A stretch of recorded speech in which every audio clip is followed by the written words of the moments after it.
Dans le cadre du programme REM-Mathilde, nous avons les remontées d'agriculteurs bio qui en fait manquaient de repères sur les prix lorsqu'il y avait de transactions et d'échanges sur les fourrages, donc que ce soit aussi bien du point de vue du vendeur ou de l'acheteur.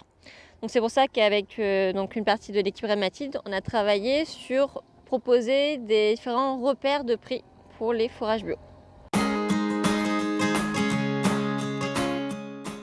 Donc après, il y a eu 3 approches différentes qui ont été sélectionnées.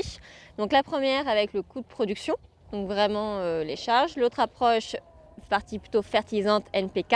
Et la dernière qui va être des constatations marché en moyenne.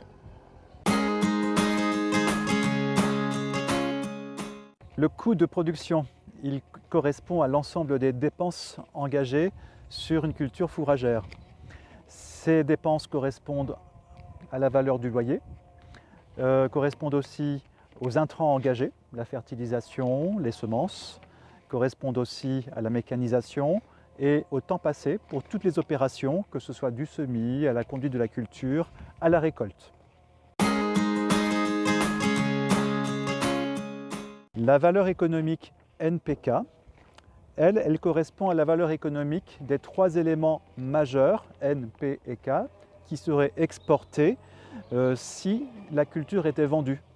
Donc on a quantifié les quantités d'éléments minéraux exportés et on a attribué une valeur propre à leur prix en agriculture biologique pour faire cette valeur économique NPK.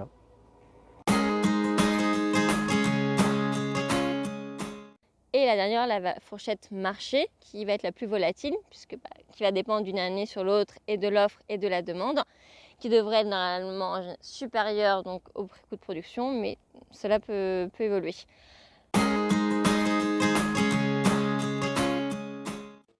Après, donc, avec l'échange du bout de champ que nous avions aujourd'hui, on peut se rendre compte qu'évidemment, on a pris des hypothèses de calcul, mais qu'il faut l'ajuster en fonction de vous, vos parcelles, que ce soit votre foncier, votre loyer, que ce soit vos rendements moyens, ce que vous apportez sur votre culture.